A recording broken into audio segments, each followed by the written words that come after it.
Assalamu alaikum masu kallon mu.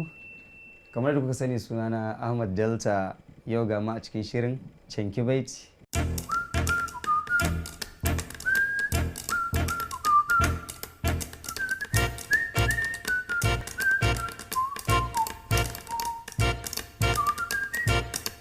Canki Baiti. Ok, kawai lyrics zan karanta? Zan karanta a magana ne normal? A magana. Ok to. Shi zurfin ciki me ya haifar ƙarshe banda nadama. Tun da na so zan baki dama, za ya fi kyau ki himma. Ok? Sunan wannan waƙar 'yar Fulani kuma waƙar Ahmad Delta.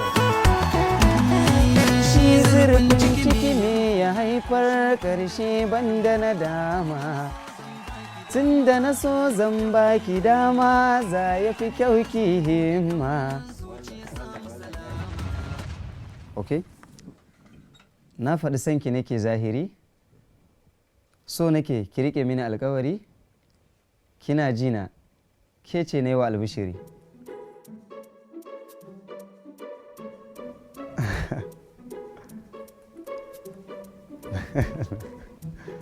Can't tell. Baka sani ba? Son Kawai waken canka. nan. Ok? Umar M. Sharif. Alƙawari. Ok. Na gane ta. Thank you. Ok? Aje langa-langa ya saba yanka. Ko kina da kyawu, ki haɗa da wanka. Ado Gwanja.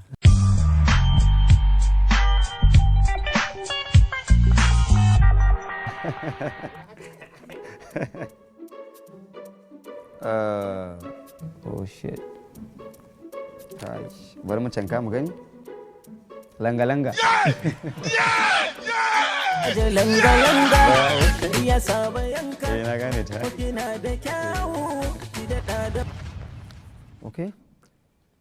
Ya ake gane masoyi ku bani amsa ta? Wacce a ko'ina zan riƙe ta hujjata. Wannan waƙar Ahmad Delta ce.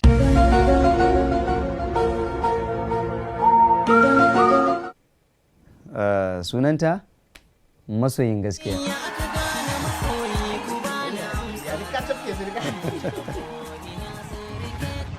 Na yi tsammanin zan ji tambayoyin da waƙoƙin da ban san su ba, sai na kuma ga ashe akwai waƙoƙi wanda guda biyu har ma nawa ne daga ciki. So it's very interesting. A adalce idan zan ba kaina maki over 10, zan iya ba kaina over 7, saboda akwai waƙoƙi wanda nawa ne na kaina wanda na rera su, so kuma kaga abin da kai da kanka dole zai zama kana da wayewa a kansa, kana da sani a kansa, naka ne. So saura waƙoƙin biyun waƙa ce ta Ado Gwanja da waƙar Auta, wacce ina jin su amma ban san title ɗinsu ba, sannan kuma akwai dai abubuwa da dama wanda ban sani a cikin wayannan waƙoƙin ba. Sunana Ahmad Delta, yau ga mu a cikin shirin Canki Baiti.